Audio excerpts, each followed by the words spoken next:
시편 57장 1절 8절 말씀. 하나님이여 내게 은혜를 베푸소서. 내게 은혜를 베푸소서. 내 영혼이 주께로 피하된 주의 날개 그는 아래에서 이 재앙들이 지나기까지 피하리이다. 내가 지존하신 하나님께 부르짖으며 곧 나를 위하여 모든 것은 이루어지는 하나님께로다. 그가 하늘에서 내 보내사 나를 삼키려는 자의 빗방에서 나를 구원하신지라. 셀라. 하나님이 그의 인자와 진리를 보내시리로다. 내 영혼이 사자들 가운데에서 살면 내가 불사르는 자들 중에 누웠으니 곧 사람이 아들들 중에라. 그들이 이는 창과 화살이요 그들이 혈은 날카로운 칼이 같도다. 하나님이여 주는 하늘 위에 높이 들리시면 주의 영광이 온 세계 위에 높아지기를 원하나이다. 그들이 내 걸음은 막으려고 그물은 준비하였으니 내 영혼이 억울하도다. 그들이 내 앞에 웅덩이를 팠으나 자기들이 그 종에 빠졌도다. 셀라. 하나님이여 내 마음이 확정되었고 내 마음이 확정되었사오니 내가 노래하고 내가 찬송하리이다. 내 영광아 깰지어다. 비파야 수금야 깰지어다. 내가 새벽은 깨우리로다. 예배소서 5장 16절. 세월은 악기라 때가 악하니라. 아멘. 아멘.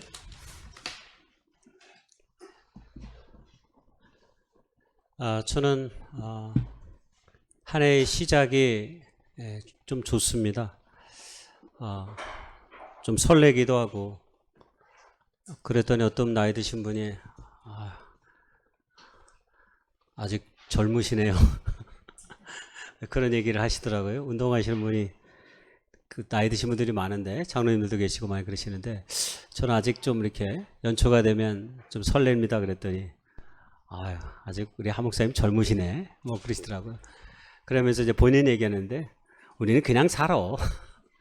그러면서 해가 바뀌고 또 해가 와도 특별한 어떤 감흥이 없어졌다 그런 얘기를 하더라고요. 근데 저는 좀 아직은 감흥이 좀 있습니다. 왜냐하면 한 해를 이렇게 뒤돌아보면 하나님께서 이루신 일들, 내가 예기치 않는 기쁨과 소망을 주신 일들이 많이 생각이 나요. 그렇기 때문에 올 한 해를 또 이렇게 하나님께서 시간의 선물을 주셨는데 올 한 해 동안 하나님께서 우리의 삶과 교회 가운데 이루실 일들을 생각하고 기대할 때 굉장히 마음에 약간 흥분이 조금 있습니다. 여러분들은 어떠세요? 흥분이 좀 있습니까? 주여 어찌하여 이렇게 잠잠하나이까. 예, 흥분이 있어야 돼요. 우리가 예수를 믿는 게 참 좋은 일이잖아요. 그리고 그 예수를 믿기 때문에 예수님께서 우리를 향한 그 기대와 소망이 나쁜 것이 아니라 좋은 것이고 기대되는 것이고 우리의 삶을 복되게 하는 것들이에요. 그러니까 올 한 해도 하나님께서 분명히 우리에게 복 주실 은혜를 준비하고 계실 터인데 여러분 그것이 무엇인지는 우리가 2025년을 잘 살다 보면 아마 느끼게 되고 깨닫게 될 것입니다. 우리가 그 순간에는 깨닫지 못했을지라도 조금 시간이 지나서 뒤안길에서 다 보면 그것이 주의 은혜였구나 하는 생각을 하게 될 때가 얼마나 많이 있습니까? 그래서 항상 연말과 연초에는 저는 좋은 책을 읽으려고 해요. 좋은 책을 읽음을 통해서 나의 흥분된 감정을 조금 더 이성적으로 합리적으로 계획하여서 풀어가고 싶다라는 생각을 하기 때문입니다. 그래서 지난 연말에도 그리고 연초에도 읽고 있는 책이 예전에 한번 소개했는데 이 최인철 교수의 굿라이프, 한국말로 얘기하면 좋은 인생, 뭐 좋은 삶 뭐 이렇게 번역할 수 있겠죠. 저 책은 읽으면 되게 행복합니다. 좋은 내용이 많이 있어요.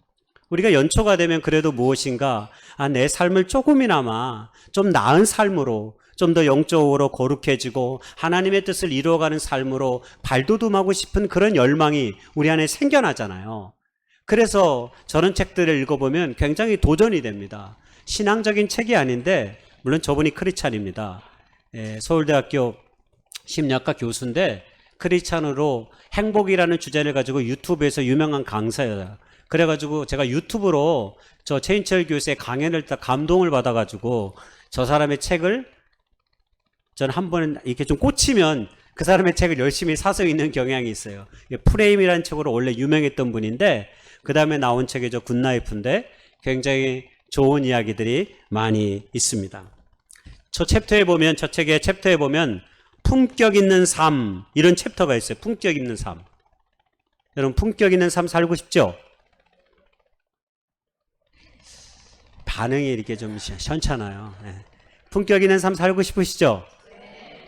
이왕이면 누가 나를 봐도 저 사람은 참 품위가 있어. 여러분 우리의 뭐 직업, 배움 이런 게 중요한 게 아니에요. 우리의 삶의 태도를 보면 알아요. 품격 있는 삶을 사는 건지 안 사는 건지. 그래서 저도 뭔가 조금 지금보다도 품격 있는 삶을 살고 싶은 마음에 열심히 저 챕터를 읽었는데 거기 보니까 현대 경영의 구루라고 불리는 사람이 있어요. 여러분 구루라는 말을 가끔 쓰는데 이게 산스크리트어인데 선생님, 스승이라는 뜻이에요. 그래서 선생, 스승을 조금 존중하는 의미로 구루 이렇게 얘기합니다. 근데 현대 경영의 구루라고 불리는 사람이 뭐 피터 트러커 뭐 이런 사람들이 있는데 일본 사람들 중에 한 사람이 있어요. 그 사람 이름이 오마와 게니치입니다. 오마와 게니치. 이 오마와 게니치라는 사람이 인간을 바꾸는 세 가지의 방법이 있다 이렇게 얘기해요. 인간을 바꾸는. 사람을 바꾸기 위해서는 세 가지 방법이 있다고 하는데 무슨 얘기를 하냐면 사람은 결심만으로 절대적으로 바뀌지 않는다 이 얘기를 해요. 그게 전제예요. 사람은 결심만으로 절대로 바뀌지 않는다. 우리가 흔히 변화를 얘기할 때 가장 먼저 어떤 의지와 결심을 말할 때가 많잖아요. 그러니까 변화하기 위해서는 뭐 그런 의지와 결심이 있어야 된다라고 말하는데 저분은 말하기를 인간의 의지는 별로 그렇게 강하지 않다 그런 얘기예요. 실제로 그렇죠. 인간의 의지는 생각보다 약하고 제한적입니다. 여러분 우리가 작심삼일 이런 얘기하는 게 우리의 의지의 박약성을 보여주는 대표적인 말이잖아요. 예? 작심삼일. 연초에 세웠던 계획이 3일이 지나면 아무것도 아닌 것이 되고 많은 일들이 우리의 삶 가운데 일상적으로 주어지는 것들이잖아요. 그런데 이 게니치는 세 가지로 얘기를 해요. 그래서 3주간에 걸쳐서 제가 2025년이 아니면 저 세 가지를 하루 설교에 지금 한 주 설교에 다 할 예정인데 저거를 3주로 나눠서 할 예정입니다. 3주로. 그래서 오늘은 첫 번째 공간에 관한 문제를 얘기하려고 해요. 삶의 공간을 바꾸는 문제에 대해서 얘기를 좀 해보려고 합니다. 여러분 달라지는 삶을 살려면 익숙한 장소나 공간으로부터 멀어지거나 새롭게 조성해야 된다 이런 얘기합니다. 저분이 하는 얘기예요. 익숙한 장소나 공간으로부터 조금 멀어지거나 새롭게 조성. 저는 이 말씀 되게 와닿아요. 왜? 우리 아내가 봄만 되면 힘들게 하거든요. 왜냐면 집안을 정리해야 된다는 거죠. 내가 보기에는 똑같은 집안인데 왜 봄만 되면 정리를 하는지. 봄만 되면 물건을 막 여기 있던 걸 여기로 옮기고 여기 있던 것을 저기로 옮기고 없던 것을 조금 이렇게 사기도 하고 막 그래요. 그래서 봄이 되면 지금은 이제 그런 스트레스는 없어졌지만 예전에는 봄만 되면 그러니까 겨울에는 안 그러는데 봄만 되면 왜 그럴까요?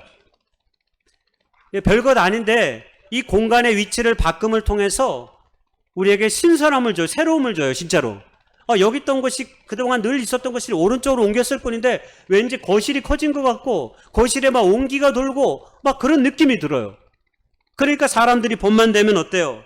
왠지 그렇게 환경을 바꿈으로 기분이 새로워지고 새로운 기분이 좋아지고 새로운 느낌이 드는 거죠. 여러분 사람이 여행을 하면 왜 설레게 될까요? 네, 감사합니다. 낯선 공간, 낯선 장소에서 그동안 내가 경험해보지 못한 것을 경험해주기 때문입니다. 내가 늘 보았던 것과는 전혀 다른 것들이 보여져요. 제가 작년에 스위스를 갔나? 예, 스위스 갔죠. 네. 벌써 잊어먹은. 스위스를 갔고 이탈리아를 갔는데 제가 말씀드렸지만 이탈리아는 가는 순간 이 역사책을 보는 것 같았어요. 근데 스위스로 딱 넘어가는 순간 역사책이 미술책으로 바뀌었어요. 온 세상이 우리나라도 아름답지만 정말 더 아름다웠어요. 와, 하나님이 창조하신 세상이 이런 거구나. 정말 스위스 여행 권해봅니다. 기회가 되면 가보세요. 정말 미술책을 보는 것 같았어요. 이거는 뭐 인간이 어떻게 만드는 게 아니잖아요. 하나님께서 우리에게 허락된 자연의 만물인데 너무 아름다웠습니다. 그래서 보는 스위스에서 짧은 시간 있었지만 내내 행복했어요. 근데 여러분, 내가 어느 곳을 여행했는데 한국과 비슷한 곳이라고 생각해 봐요. 그러면 여행에 흥미가 있겠을까요? 아닙니다. 흥미가 급떨어집니다. 왜 그럴까요? 사람은 익숙한 것에 머물려고 하는 마음도 있지만 돈을 주고 비싼 시간을 들여서 비슷한 데를 별로 가고 싶지 않습니다. 비슷한 데 가면 큰 감동이 없어요. 그래서 때로 새롭게 어떤 장소에 가는 것이 우리의 삶을 바꾸는 굉장히 좋은 기회가 되는 것입니다. 그래서 새해에는 나를 바꿀 수 있는 공간을 마련해야 된다 라는 이야기를 하고 싶은 것입니다. 20세기 최고 시인 중에 한 명이 그림에 나와 있는 대로 맨 밑에 있는 사람이 바로 파블로 네루다라고 하는 칠레의 국민 시인이라고 불렸던 사람입니다. 우리가 잘 알던 노벨 문학상도 받았고요. 이분은 평생 동안 시를 쓰기 위해 특별한 공간을 마련했습니다. 바로 수도 산티아고에서 한 2시간 떨어진 태평양의 한적한 해안가 이슬라 네그라라는 곳이었대요. 스페인어로 이슬라 네그라는 검은 섬을 말합니다. 태평양 해안의 모래가 다 검은색이었어요. 그래서 그렇게 붙여진 이름입니다. 여기에 이 해안가에 아주 작은 소박한 집을 짓고 거기서 거의 모든 시간 동안 그 해변가를 산책하면서 커피를 마시면서 그가 쓴 유명한 시들을 다 저 해변가 집에서 썼다고 알려지고 있습니다. 그는 날마다 해변을 산책하면서 떠오르는 시상을 원고지에 적으면서 자신의 생각과 마음을 담아낸 것이죠. 맨 위에 있는 사람은 해밍웨이입니다. 해밍웨이. 노인과 바다로 그 유명한 해밍웨이. 해밍웨이는 스페인에 가면 마드리드에서 즐겨 찾던 카페가 있었답니다. 일명 희혼이라고 불리는 데인데 해밍웨이는 이곳에서 매일 아침 나와서 커피를 마셨답니다. 그리고 노인과 바다를 썼다고 알려지고 있습니다. 맨 마지막 오른쪽에 있는 사람은 한국의 화가 이중섭입니다. 마흔의 나이에 일찍 돌아가셨지만 우리에게 소그림으로 굉장히 유명한 사람인데 여러분 그 소그림을 그렸던 장소가 놀랍게도 어디냐면 통영입니다. 통영에 성림다방과 그리고 남해 욕지도라고 불리는 작은 섬이 있었어요. 이 섬을 자주 찾아가면서 거기서 소에 대한 밑그림들을 많이 그렸습니다. 그리고 그가 많은 그림을 그린 대생한 그림이 이 남해 통영에 머물 동안 이 모든 그림들을 그렸다라고 알려지고 있습니다. 사람들에게는 이렇게 우리의 삶을 바꿀 수 있을 특별한 장소와 공간이 있습니다.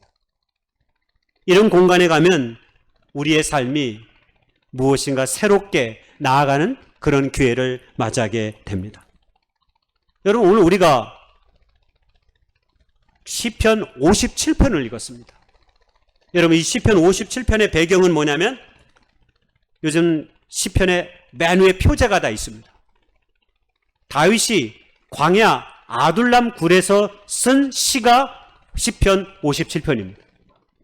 여러분 아둘람이 어디입니까? 광야입니다. 자기를 죽이려고 하는 사울의 눈을 피해서 광야로 도망을 갔습니다. 그곳에서 수많은 시들이 쓰여져 있는데 시편 57편은 그 아둘람 동굴에서 쓰여진 시라고 알려지고 있습니다. 여러분 다윗의 생애를 공간으로 비유하면 두 개입니다. 광야와 왕궁입니다. 어릴 때 사울의 밑에서 왕궁 생활을 하다가 쫓겨났습니다. 그리고 오랜 젊은 시절의 대부분의 시간을 광야로 10여 년이 넘도록 보냈습니다. 그리고 30살의 왕이 된 이후에 이스라엘의 왕궁에서 나머지 생애의 순간을 보냈죠. 그런데 다윗의 궁극적인 생애의 모든 시간을 붙들었던 삶의 시간은 다 이 광야 속에 있었던 시간입니다. 특별히 아둘람 동굴에서 있었던 시간입니다. 다윗이 광야 아둘람에 있다는 소식을 듣고 이스라엘의 많은 가난하고 병약하고 쫓겨난 사람들이 아둘람 동굴로 찾아 들어왔습니다. 그 사람들이 한 400명이 되는 사람들이었다고 성경은 말합니다. 다윗은 자신에게 찾아온 그 모든 사람들과 아둘람 동굴에서 생사고락을 같이 했습니다. 그리고 놀랍게도 그 고난의 한가운데서 시편 57편을 썼다라고 하는 것입니다. 여러분에게 광야란 어떤 느낌으로 떠오릅니까? 고통, 어려움, 고난, 아픔, 슬픔, 여러분 이런 것들이 떠오르지 않습니까? 그런데 놀랍게도 다윗은 오늘 시편 57편을 통해서 이 시의 제목이 내 마음이 확정되었다라는 뜻을 갖고 있습니다. 어떻게 마음이 확정되었는지를 보여줘요. 그게 우리가 읽었던 시편 57편의 내용입니다. 하나님이여, 주는 하늘 위에 높이 들리시며 주의 영광이 온 세계에 높아지기를 원하나이다. 다윗은 하나님을 바라보면서 하나님의 영광이 온 땅 가운데 높여지기를 원하는 찬양을 이 아둘람 동굴에서 했습니다. 여러분 이게 가능합니까? 지금 비참하게 생명을 부지하게 도망다니는 상황 속에서 마음이 오그라들지 않았어요. 마음이 작아지지 않았어요. 대부분의 사람들은 자신들에게 고난이 오고 어려움이 오고 아픔이 오면 자기밖에 생각을 못합니다. 다른 사람에게 눈을 돌릴 수 없습니다. 그런데 다윗은 그 영광을 하나님께로 여전히 그 시선이 머무르고 있다라고 하는 사실입니다.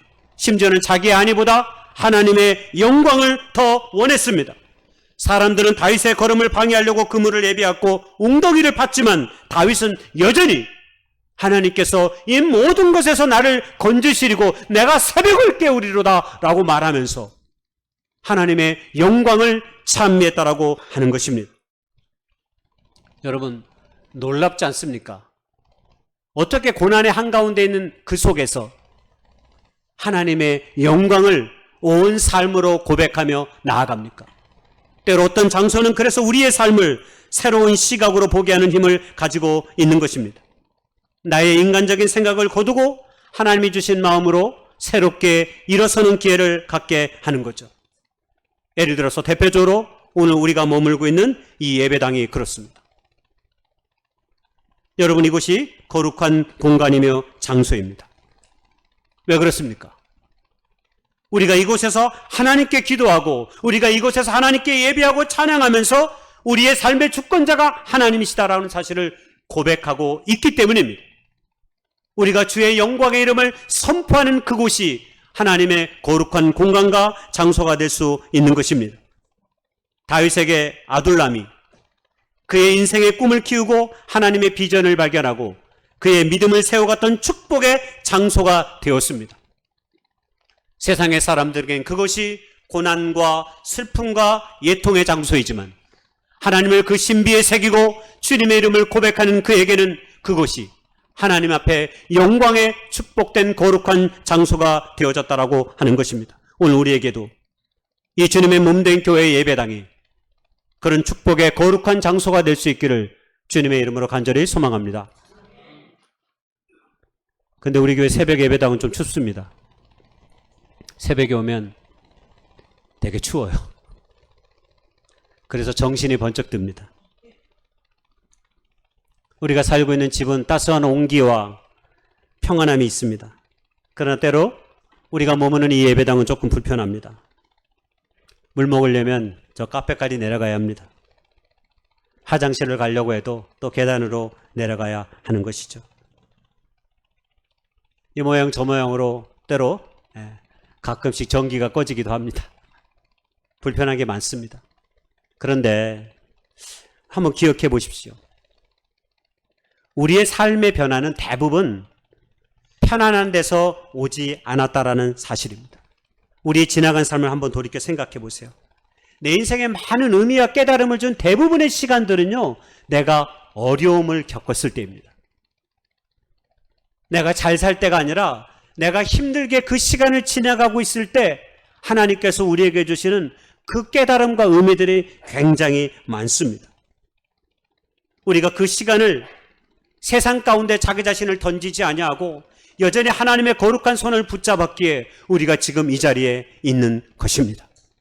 우리가 지금 이 자리에서 하나님을 예배하고 찬양할 수 있었던 것은 그래도 힘겨웠던 그 모든 삶의 순간들을 믿음으로 이겨나갔던 그 과정이 우리의 삶 가운데 있었기 때문입니다. 때로는 견디기 어려워야 새로운 길을 찾아갈 수 있습니다. 때로 아픔이 있어야, 때로 조금 되지 않는 일들이 있어야 내가 전신을 바짝 차리고 더 분명하게 살지 않으면 안 되겠다. 내 흐트러진 이 믿음이 다시 한번 하나님 앞에 세워져야 되겠구나 하는 그런 고백과 다짐들이 자연스럽게 우리의 삶 가운데 다가올 때가 얼마나 많이 있습니까? 제가 좋아하는 제일 한국인 학자 서경식이라는 분이 있습니다. 이분이 2024년 12월에 세상을 떠났는데, 이분의 그 유명한 디아스포라 기행이라는 책을 읽고 제가 마음이 많이 아팠던 적이 있고, 저분이 12월에 이제 돌아가셨다는 소식을 듣고 약간 마음이 쓰라렸습니다. 제가 여러분에게 소개했잖아요. 모국과 고국과 조국이 다 다르다는 의미를 저분한테 배웠다고 제가 한번 말씀드린 적이 있습니다. 여러분, 저분은 디아스포라인이었습니다. 여러분, 디아스포라 말 아시죠? 흩어진, 전 세계에 흩어져 사는 유대인들을 한자어로는 이걸 이산이라고 말합니다. 이산. 저분은 디아스포라인으로 살았습니다. 일본에서 태어났고요. 제일 조선인 2세로 살았습니다. 소수자로 겪었고, 저번에 책들을 읽어보면 1970년대까지 여러분, 외국인은, 한국인은 변호사가 될 수 없었습니다. 일본에서.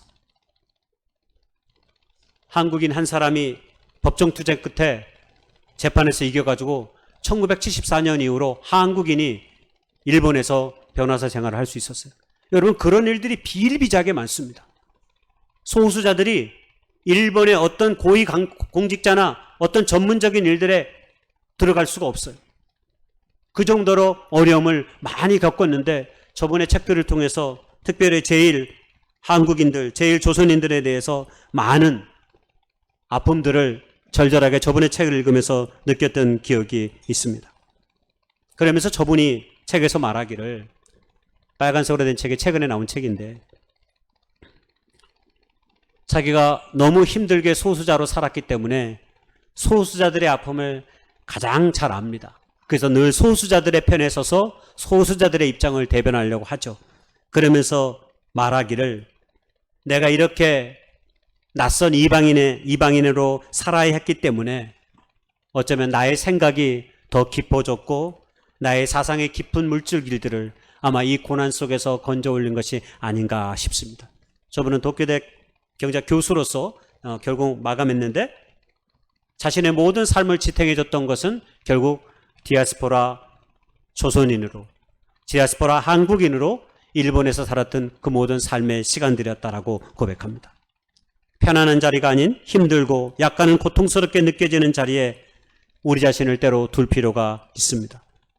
때로 그것이 우리의 거룩한 삶을 이끌어가는 기회의 장소가 될 수 있을 것입니다. 새해는 저와 여러분이 우리의 삶 가운데 거룩한 자리를 꼭 만들어갈 수 있기를 바랍니다. 내 삶을 깨울 수 있는 곳 말입니다. 여러분, 그 중에 하나가 바로 이곳, 주님의 몸된 교회 예배당이 될 수 있기를 무엇보다 소망합니다. 여러분, 우리의 예배당이 우리의 영혼을 새롭게 하는 특별한 성소가 되어질 수 있기를 원합니다. 아니, 우리의 예배당은 이미 그런 능력을 갖고 있습니다.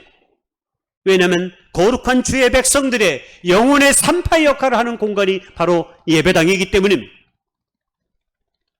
여러분, 산파가 누구입니까? 출애굽기에 보면 역사를 이어가는 사람, 하나님의 구원의 역사를 이어가는 아름다운 손길의 도구로 사용받은 사람들이 산파입니다. 출애굽의 역사를 가능케 했던 것은 보아와 십부라라고 하는 두 산파 때문이었습니다.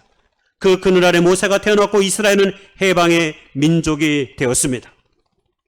우리나라에도 무려 10,000명을, 39년 동안 10,000명을 받은 조산사가 있더라고요. 바로 저분입니다. 김옥진 씨. 10,000명을 받았대요. 39년 동안. 간호대학생 시절에 첫 실습을 산부인과로 가게 됐는데 그때 아이가 태어나는 것을 보고 너무 감동을 받았대요. 그리고 나서 저희를 내가 해봐야 되겠다고 39년 동안 한국에서 가장 많은 아이를 받은 분으로 소개되고 있습니다. 근데 여러분, 산파들이 이전에는 지금은 많이 좋아졌지만 이전에는 대부분 집에서 아이를 낳았습니다. 산파들이 집에서 아이를 낳을 때 가장 먼저 하는 일이 뭘까요? 저도 이번에 배웠는데, 아이를 낳을 수 있도록, 산모가 출산을 잘할 수 있도록 장소를 잘 확보하는 게 중요하다고 합니다. 그 공간을 깨끗하게 만들고 물을 준비하고 여러 가지 것들이 필요하답니다. 출산에 도움이 되는 환경을 조성하는 일이 산파가 갖고 있는 제일 중요한 핵심의 역할이라는 거예요. 산파는 거기서부터 시작된다는 거예요. 출산의 과정 속에서 방해가 될 수 있는 모든 것으로부터 산모를 보호하는 일, 이게 바로 산파의 역할이라는 것입니다. 여러분, 우리의 교회가 그리고 우리의 가정이 영적 출산에 어려움이 있는 이유는 방해가 되는 것이 때로 너무 많기 때문입니다. 우리 가정에서 특별히 우리의 가정에 영적 출산에 어려움이 좀 있잖아요. 왜 그럴까요? 방해되는 것이 너무 많아서 그래요. 여러분, 그러나 우리의 예배당에 오면 이 예배당이 우리의 삶에, 우리의 영적 최고의 산실이 될 수 있습니다. 영적 출산에. 왜 그럴까요? 우리가 예배당을 찾을 때는 거의 두 가지예요. 봉사하고 섬기기 위해서, 그리고 예배하고 기도하기 위해서. 여러분, 다른 거 있어요? 오늘 예배당 가서 좀 놀아볼까? 없어요, 그런 사람. 우리가 예배당을 방문하는, 우리가 이곳을 찾는 대부분의 목적은 봉사하고 섬기기 위해서, 그리고 기도하기 위해서, 그리고 예배하기 위해서입니다.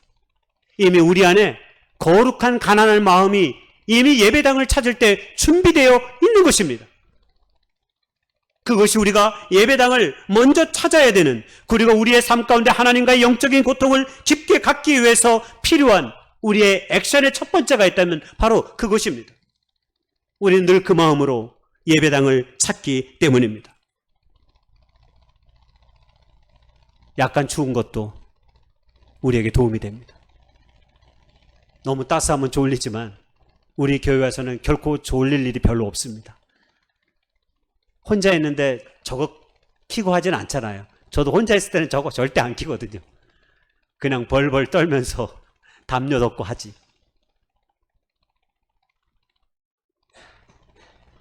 올 한 해 동안 자주 예배당에서 사랑하는 교회 얼굴들을 많이 대할 수 있기를 소망합니다. 무거운 침묵으로 왔다가 놀라운 환희와 기쁨의 얼굴로 돌아가는 역사가 있기를 기대하고 소망합니다. 새해 다짐들이 거듭 고백되어지고 확신하는 영적 출산의 장소가 이곳이 되기를 주님의 이름으로 축복하고 소망합니다. 결론입니다. 솔로몬이 성전을 봉헌하고 나서 하나님 앞에 드린 기도문이 있습니다. 여러분, 그 기도문을 읽고 마치려고 합니다. 솔로몬은 엄청나게 길게 하나님 앞에 성전을 보고 나서 기도를 했어요. 그 기도의 내용을 다 소개할 수는 없고 제가 중간에 몇몇 부분들만 좀 읽으려고 합니다. 전체의 내용은 8장 14절에서 42절까지 있지만 빨간색으로 칠해진 부분들만, 솔로몬이 어떻게 성전을 봉헌하고 나서 기도했는지를 여러분 가슴으로 느끼실 수 있기를 바랍니다. 주께서 전에 말씀하시기를 내 이름을 거기에 두리라 하신 곳 이 성전을 향하여 주의 눈이 주야로 보시오며 종이 이곳을 향하여 비는 기도를 들으시옵소서. 주의 종과 주의 백성 이스라엘이 이곳을 향하여 기도할 때 주는 그 간구함을 들으시되 주께서 계신 곳 하늘에서 들으시고 들으시사 사하여 주옵소서. 만일 어떤 사람이 그의 이웃에게 범죄함으로 맹세시킴을 받고 그가 와서 이 성전에 있는 주의 제단 앞에서 맹세하거든 주는 하늘에서 들으시고 행하시되 주의 종들을 심판하사 악한 자의 죄를 정하여 그의 행위대로 그의 머리에 돌리시고 공의로운 자를 의롭다 하사 그 의로운 대로 갚으시옵소서. 만일 주의 백성 이스라엘이 주께 범죄하여 적국 앞에 패하게 되므로 주의 이름을 인정하고 주께로 돌아와서 이 성전에서 주께 빌며 간구하거든 주는 하늘에서 들으시고 주의 백성 이스라엘의 죄를 사하시고 그들과 그들의 조상들에게 주신 땅으로 돌아오게 하옵소서. 솔로몬은 간절한 기도를 이 성전에서 하나님 앞에 올리고 있습니다. 그리고 그가 드린 모든 기도가 하나님께서 들으시고 응답하실 것을 믿고 나아가고 있습니다. 여러분, 2025년 새해 우리가 이곳에서 하나님께 예배하며 하나님께 기도할 때 하나님께서 들으시고 응답하는 놀라운 역사가 올 한 해 동안 우리의 삶과 가정과 직장과 사업의 터위에서 체험될 수 있기를 간절히 축복하고 소망합니다.